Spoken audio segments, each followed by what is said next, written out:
Le docteur Armitage se verse un verre de pinot et s'assoit à son bureau, vous enjoignant d'un geste à vous installer en face de lui. Désolé de vous avoir fait venir si vite, commence-t-il. Son visage est pâle, son front moite et plissé d'inquiétude. Armitage, le bibliothécaire en chef de l'université Miskatonic et votre ancien mentor, vous a contacté en privé dans l'espoir que vous lui apportiez votre aide.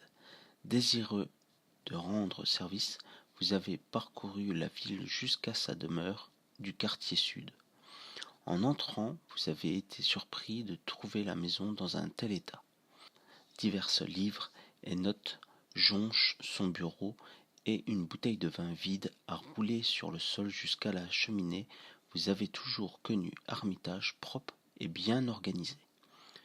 Le vieil homme prend un instant pour rassembler ses pensées. Je suis à la recherche de deux de mes collègues, le docteur Francis Morgan, professeur d'archéologie, et Warren Rice, professeur de langue. Warren et moi étions censés avoir rendez-vous aujourd'hui après dîner afin de discuter de plusieurs découvertes importantes, mais il semble avoir disparu. Au début, je n'ai pas jugé cela inquiétant, mais j'ai la sensation tenace qu'il se passe quelque chose. Une sensation très familière. Vous ne l'aviez jamais vu aussi inquiet auparavant.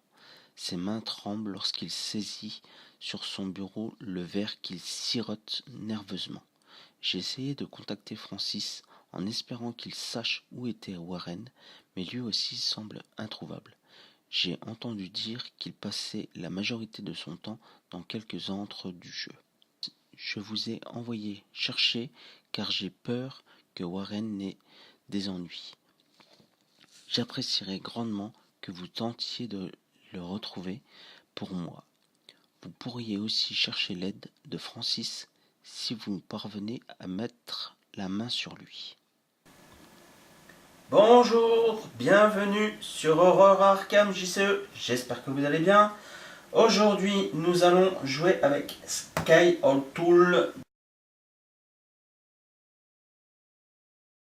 dans l'activité extrascolaire. Donc après les déboires de Roland sur la boîte de base, sur les 3 scénarios de la boîte de base, malheureusement il est mort tué par un ghoul, un monstre qui l'a dévoré.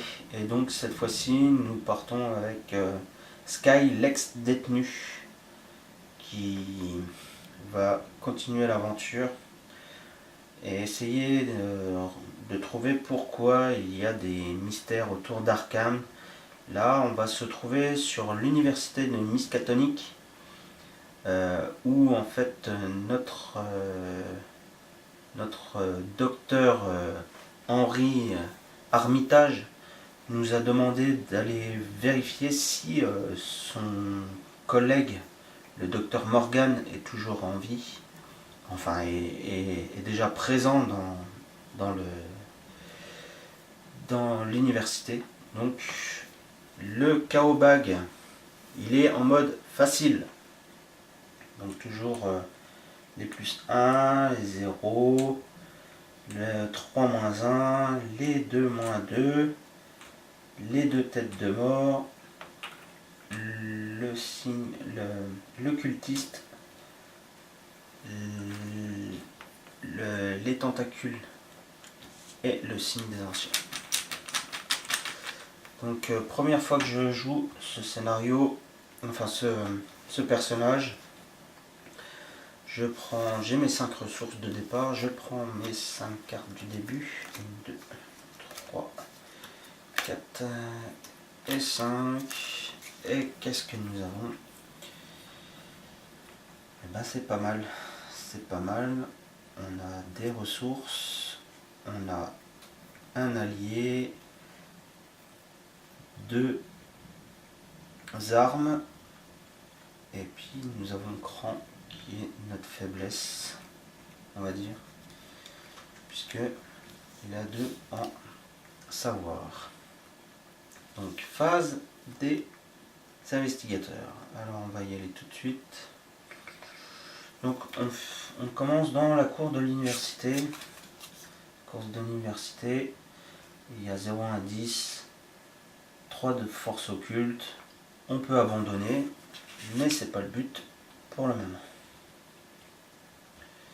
Donc là, le couloir des couloirs silencieux. Vous êtes arrivé sur le campus de l'université Miskatonic afin de trouver le professeur Warren Riss. Des cours sont terminés et un silence mystérieux flotte dans l'air au-dessus de la cour. Voilà.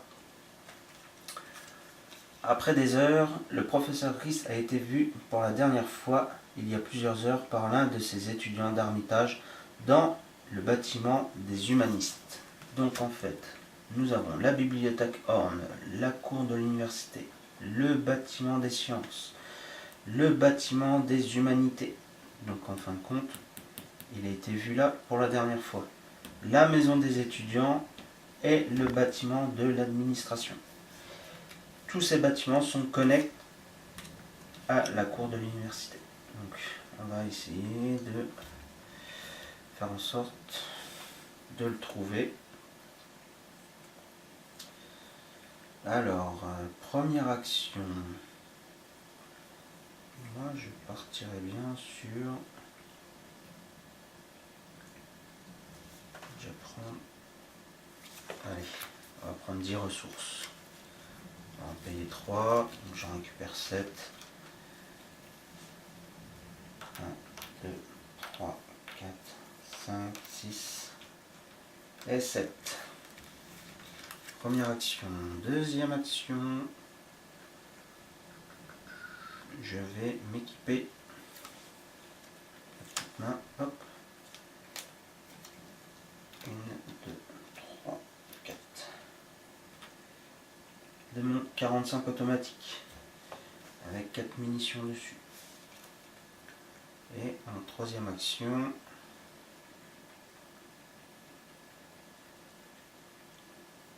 je pourrais peut-être mettre un allié. Ça pourrait être pas mal ça. Pour un premier tour, avoir un allié, avoir une arme, pas mal.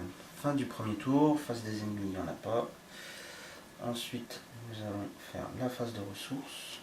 Je récupère une ressource. Durant votre tour, dépenser des ressources, vous avez le droit d'effectuer une action supplémentaire.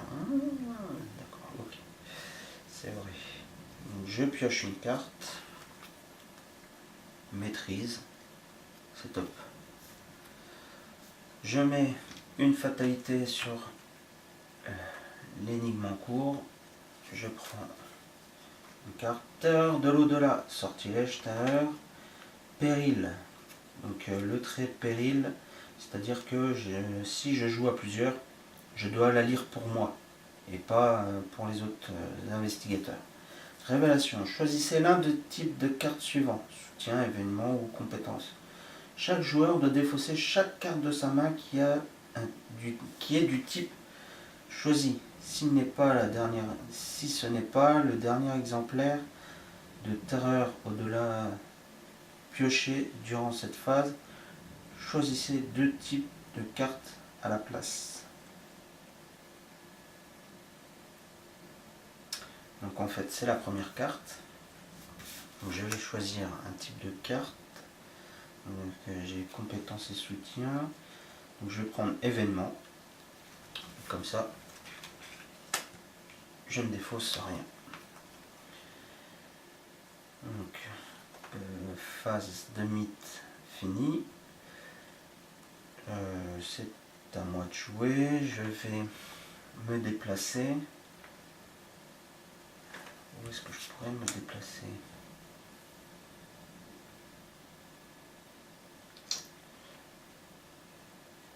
Je vais aller dans le bâtiment des humanistes. Allez, hop, voilà. Première action. Alors, il y a 2 indices. 3 de force occulte. Forcez. À la fin de votre tour, si vous êtes dans le bâtiment des humanistes, défaussez les X cartes du dessus de votre deck, où X est le nombre d'horreurs sur vous. Ok, donc j'ai pas d'horreur pour le moment. Je vais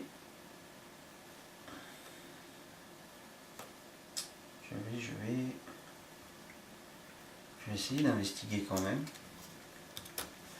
Donc je suis en mode facile, je sais pas si je l'ai dit, mais donc 3 pour 3.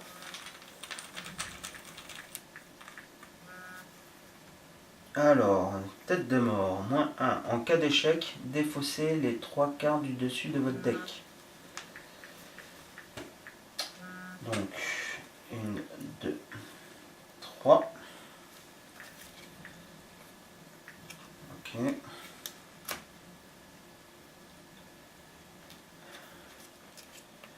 Deuxième action. Troisième action.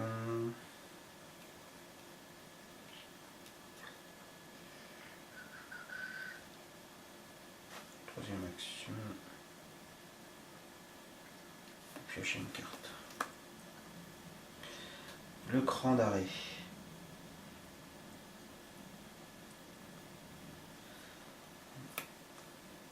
Posez le cran d'arrêt. Ça ne coûte pas d'action.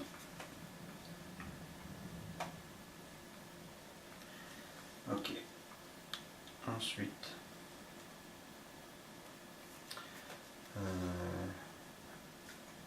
Fin de mon tour.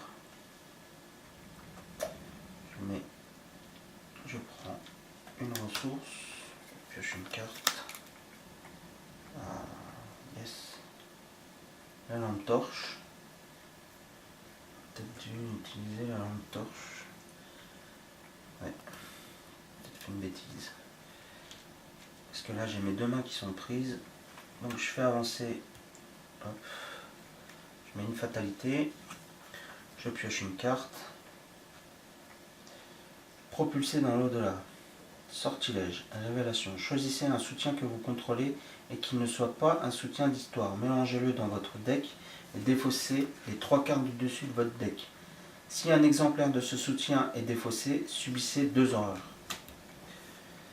Donc, je vais prendre le cran d'arrêt.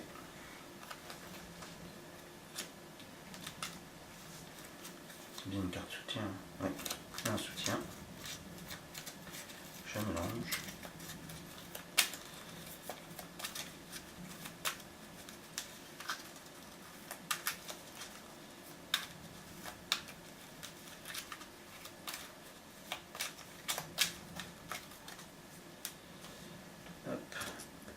Et je défausse les 3 cartes du dessus. Oh là là, mon Léo. J'ai défaussé Léo. Aïe aïe aïe. Ça c'est moche ça. Ça c'est très très moche. Puis j'ai pas de carte pour aller rechercher dans ma défausse. Je sens que ça va être dur. Donc, phase de mythe finie.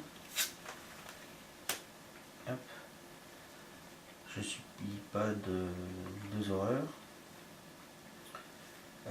Je vais payer 2 pour mettre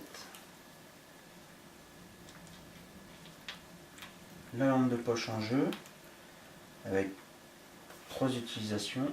Je vais dépenser une ressource sur la lampe de poche, la lampe torche, pour diminuer de 2 la valeur occulte du lieu à enquêter. Donc là il descend à 1, je suis à 3. Ma deuxième action va être d'enquêter pour récupérer plus 1. Youpi! Je récupère un indice. Troisième action. Je refais la même. -2. 3, -2, 1. Il est aussi à 1, je réussis à récupérer un indice. Et là, il m'en faut 3 pour faire avancer l'intrigue. Ok, donc là, j'ai fini mes actions. Je vais rester là. Je vais pas essayer d'aller autre part. Parce que je pourrais utiliser 2 ressources pour pouvoir me déplacer, mais j'ai pas envie. Je pioche phase d'entretien, je pioche une carte, pari truqué. Je récupère ma ressource. Voilà. Et voilà. Nous arrivons bientôt à 15 minutes. Donc, je vous dis à tout à l'heure pour la suite de la partie. Allez, à tout à l'heure.